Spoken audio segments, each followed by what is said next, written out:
بسم اللہ الرحمن الرحیم۔ امید کرتا ہوں کہ آپ تمام خیریت سے ہوں گے۔ اللہ پاک آپ کو شاد و آباد رکھے۔ اللہ پاک آپ کو دونوں جہاں کی بھلائیاں نصیب فرمائے۔ میرے ویورز، آج اس ویڈیو میں ہم انشاءاللہ الکریم نماز کا طریقہ حنفی سیکھیں گے کہ کس انداز سے ہم نماز پڑھیں کہ جس سے ہمارے نماز کے فرائض، واجبات، سنتیں اور مستحبات یہ ساری کی ساری چیزیں پوری ہو جائیں۔ تو شروع سے آخر تک ویڈیو کو دیکھیں گے تو انشاءاللہ اللہ پاک نے چاہا تو ہم صحیح معنوں میں نماز پڑھنے والے بن جائیں گے۔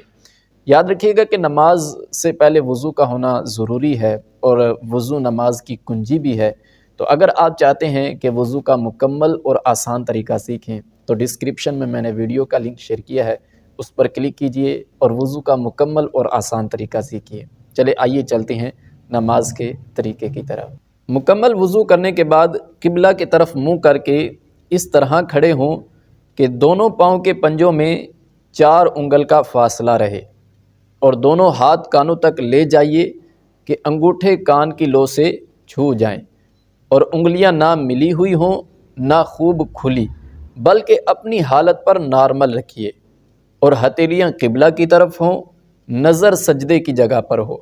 اب جو نماز پڑھنی ہے اس کی نیت یعنی دل میں اس کا پکا ارادہ کیجئے، ساتھ ہی زبان سے بھی کہہ لیجئے کہ یہ زیادہ اچھا ہے۔ مثلا نیت کی میں نے آج کی ظہر کی 4 رکعت فرض نماز کی۔ اگر باجماعت نماز پڑھ رہے ہیں تو یہ بھی کہہ لیجئے کہ پیچھے اس امام کے۔ اب تکبیر تحریمہ کہتے ہوئے یعنی اللہ اکبر کہتے ہوئے ہاتھ نیچے لائیے اور ناف کے نیچے اس طرح باندھیے کہ سیدھی ہتھیلی کی گدی الٹی کلائی کے سرے پر اور بیچ کی 3 انگلیاں الٹی کلائی کی پیٹھ پر اور انگوٹھا اور چھنگلیاں یعنی چھوٹی انگلی کلائی کے اغل بغل کر لیجئے۔ اس انداز سے ہم نے نماز کی حالت کے لیے کھڑے ہونا ہے اور وہ آپ نے سن لیا کہ ہاتھ کس طرح اٹھانے ہیں، باندھنے کس طرح ہیں، نظر کہاں پر ہونی چاہیے اور نیت کرنے کا انداز کیا ہونا چاہیے۔ اب اس کے بعد آپ نے ثنا پڑھنی ہے۔ تو میں اس ویڈیو میں ظاہری بات ہے کہ نماز کا طریقہ بیان کر رہا ہوں تو صرف میں بتاتا جاؤں گا کہ کہاں پر آپ نے کیا پڑھنا ہے، تو وہ آپ خود پڑھ سکتے ہیں۔ اب آپ نے ثنا پڑھنی ہے، سبحانک اللہم۔ یہ پڑھنے کے بعد اگر آپ امام کے پیچھے نماز پڑھ رہے ہیں تو آپ نے ثنا پڑھ کے خاموش ہو جانا ہے اور کسی بھی رکعت میں امام کے پیچھے آپ نے قرات نہیں کرنی، صرف پہلی رکعت میں آپ نے ثنا پڑھنی ہے۔ تعوذ، تسمیہ، الحمد شریف یہ سب کچھ امام ہی پڑھے گا۔ ہاں اگر آپ اکیلے نماز پڑھ رہے ہیں تو پھر آپ نے ثنا پڑھنے کے بعد اعوذ باللہ پڑھنی ہے، پھر اس کے بعد بسم اللہ شریف پڑھنی ہے، پھر اس کے بعد مکمل سورہ فاتحہ یعنی الحمدللہ رب العالمین یہ آپ نے پڑھنی ہے۔ سورہ فاتحہ ختم کرنے کے بعد آہستہ سے آمین کہنا ہے۔ پھر آپ نے 3 چھوٹی آیتیں یا ایک بڑی آیت جو 3 چھوٹی آیتوں کے برابر ہو اس کی تلاوت کرنی ہے۔ مثلا آپ سورہ اخلاص یعنی قل هو اللہ احد پڑھ لیجئے۔ اب اللہ اکبر کہتے ہوئے رکوع میں جائیے اور گھٹنوں کو اس طرح ہاتھ سے پکڑیے کہ ہتھیلیاں گھٹنوں پر اور انگلیاں اچھی طرح پھیلی ہوئی ہوں، پیٹھ بچھی ہوئی ہو، سر پیٹھ کی سیدھ میں ہو، اونچا نیچا نہ ہو اور نظر قدموں پر ہو۔ اب کم از کم 3 بار رکوع کی تسبیح یعنی سبحان ربی العظیم کہیے، پھر تسمیع یعنی سمیع اللہ لمن حمدہ کہتے ہوئے بالکل سیدھے کھڑے ہو جائیے۔ اس کھڑے ہونے کو قومہ کہتے ہیں۔ اگر آپ منفرد ہیں یعنی اکیلے نماز پڑھ رہے ہیں تو اس کے بعد اللہم ربنا ولک الحمد بھی کہہ لیجئے۔ پھر اللہ اکبر کہتے ہوئے سجدے میں اس طرح جائیے کہ پہلے گھٹنے زمین پر رکھیے، پھر دونوں ہاتھوں کے بیچ میں اس طرح سر رکھیے کہ پہلے ناک پھر پیشانی، اور یہ خاص خیال رکھیے کہ ناک کی نوک نہیں بلکہ ناک کی ہڈی زمین پر رکھیے اور پیشانی زمین پر اچھے طریقے سے جم جائے، نظر ناک پر ہو، بازوؤں کو کروٹوں سے، پیٹ کو رانوں سے اور رانوں کو پنڈلیوں سے جدا رکھیے۔ ہاں اگر آپ صف میں نماز پڑھ رہے ہیں تو پھر بازو کروٹوں سے ملا لیجئے اور دونوں پاؤں کی 10 انگلیوں کا رخ اس طرح قبلے کی طرف رہے کہ 10 انگلیوں کے پیٹ یعنی انگلیوں کے تلووں کے ابھرے ہوئے حصے زمین پر لگے رہیں، ہتھیلیاں بچھی رہیں اور انگلیاں قبلہ رو رہیں، مگر کلائیاں زمین سے لگی ہوئی مت رکھیے۔ اور اب کم از کم 3 بار سجدے کی تسبیح یعنی سبحان ربی الاعلی پڑھیے۔ پھر سر اس طرح اٹھائیے کہ پہلے پیشانی، پھر ناک، پھر ہاتھ اٹھیں، پھر سیدھا قدم کھڑا کر کے اس کی انگلیاں قبلہ رخ کر دیجئے اور الٹا قدم بچھا کر اس پر خوب سیدھے بیٹھ جائیے اور ہتھیلیاں بچھا کر رانوں پر گھٹنوں کے پاس رکھیے۔ دونوں ہتھیلیوں کی انگلیاں قبلہ کی جانب ہوں اور انگلیوں کے سرے گھٹنوں کے پاس ہوں۔ دونوں سجدوں کے درمیان بیٹھنے کو جلسہ کہتے ہیں۔ پھر کم از کم 1 بار سبحان اللہ کہنے کی مقدار ٹھہریے۔ اس وقفے میں اللہم اغفر لی پڑھنا مستحب ہے۔ پھر اللہ اکبر کہتے ہوئے پہلے سجدے ہی کی طرح دوسرا سجدہ ہم نے کر لینا ہے۔ اب اسی طرح پہلے سر اٹھائیے، پھر دونوں ہاتھوں کو گھٹنوں پر رکھ کر پنجوں کے بل کھڑے ہو جائیے۔ اٹھتے وقت بغیر مجبوری زمین پر ہاتھ سے ٹیک مت لگائیے۔ یہ آپ کی 1 رکعت پوری ہوئی۔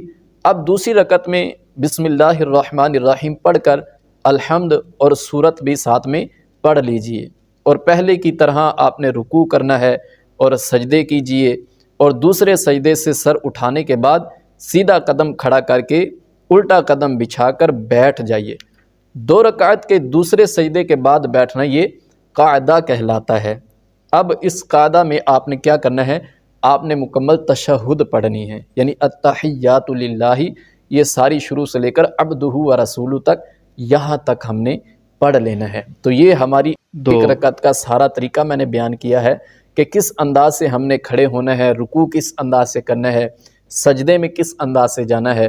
تو اس سارے انداز کو آپ اپنائیں گے تو انشاءاللہ آپ کی نماز درست ہو جائے گی۔ تشہد کی حالت میں بیٹھے ہونے کی صورت میں ہمارے بعض نمازی اس کشمکش میں رہتے ہیں کہ آیا کہ ہم نے انگلی کو کب اٹھانا ہے۔ بعض ہوتے ہیں کہ وہ تشہد شروع کرنے سے پہلے ہی انگلی کو، شہادت کی انگلی کو اٹھا لیتے ہیں۔ بعض وہ ہیں کہ وہ سلام پھیرنے سے پہلے شہادت کی انگلی کو اٹھا لیتے ہیں اور پھر سلام پھیر لیتے ہیں۔ تو آئیے آج انشاءاللہ ہم اس ویڈیو کے توسل سے یہ بھی سنیں گے کہ ہم نے اپنی شہادت کی انگلی کو کب اٹھانا ہے۔ تو توجہ کے ساتھ سنیے گا۔ جب تشہد میں لفظ لا کے قریب پہنچیں تو سیدھے ہاتھ کی بیچ کی انگلی اور انگوٹھے کا حلقہ بنا لیجئے، اور چھنگلیاں یعنی چھوٹی انگلی اور بنسر یعنی اس کے برابر والی انگلی کو ہتھیلی سے ملا دیجئے، اور اشہد ال کے فوراً بعد لفظ لا کہتے ہی کلمے کی انگلی اٹھائیے، مگر اس کو ادھر ادھر مت ہلائیے، اور لفظ الا پر گرا دیجئے اور فوراً سب انگلیاں سیدھی کر لیجئے۔ اس انداز سے ہم نے انگلی کو اٹھانا ہے کہ جب ہم اتحیات میں پہنچیں گے اشہد اللہ الہ الا اللہ پر گرا کر تمام انگلیاں سیدھی کر کے قبلہ کی طرف ان کا منہ کر دینا ہے۔ اگر فرض نماز پڑھ رہے ہیں تو تیسری اور چوتھی رکعت کے قیام میں بسم اللہ الرحمن الرحیم پڑھنے کے بعد آپ سورہ فاتحہ پڑھیے، اور اس کے بعد کوئی سورت ملانے کی ضرورت نہیں ہے۔ باقی افعال اسی طرح ہم نے بجا لانے ہیں۔ اور اگر آپ سنت یا نفل پڑھ رہے ہیں تو اس کی پھر تیسری اور چوتھی رکعت میں ہم نے سورہ فاتحہ پڑھنے کے بعد ساتھ میں کوئی ایک سورت بھی ملا لینی ہے۔ ہاں اگر آپ امام کے پیچھے نماز پڑھ رہے ہیں تو وہ میں نے پہلے بیان کر دیا کہ امام کے پیچھے صرف ہم نے پہلی رکعت میں ثنا پڑھنی ہے اور پھر خاموش ہو جانا ہے۔ بقیہ کسی رکعت میں بھی ہم نے امام کے پیچھے قرات نہیں کرنی، خاموشی سے کھڑے رہنا ہے۔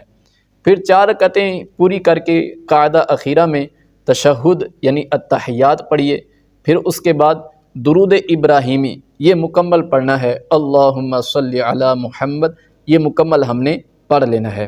پھر کوئی سی دعائے معصورہ ساتھ ملا لیجئے، مثلا رب جعلنی مقیم الصلاۃ یہ پڑھ لیجئے، یا اللہم ربنا آتنا فی الدنیا یہ پڑھ لیجئے۔ پھر نماز ختم کرنے کے لیے پہلے دائیں کندھے کی طرف منہ کر کے السلام علیکم ورحمۃ اللہ کہیے، اور اسی طرح بائیں طرف منہ کر کے السلام علیکم ورحمۃ اللہ کہیے۔ یہ آپ کی نماز مکمل ہوئی، جو تمام فرائض، واجبات، سنتیں اور مستحبات کو اپنے اندر لیے ہوئے ہے، تو اس انداز سے آپ نماز پڑھیے، انشاءاللہ آپ کی نماز درست رہے گی۔ اگر آپ چاہتے ہیں کہ آپ اسی طرح کی ویڈیوز دیکھتے رہیں جو سنتیں اور آداب کے متعلق ہوں، تو آپ ہمارے اس چینل سنتیں اور آداب کو ضرور سبسکرائب کریں۔ انشاءاللہ آپ کو فیوچر میں بھی اسی طرح کی ویڈیوز دیکھنے کو ملتے رہیں گی۔ اللہ پاک میرا اور آپ کا، ہم تمام کا حامی و ناصر ہو، آمین بجاہ النبی الامین صلی اللہ تعالی علیہ وآلہ وسلم۔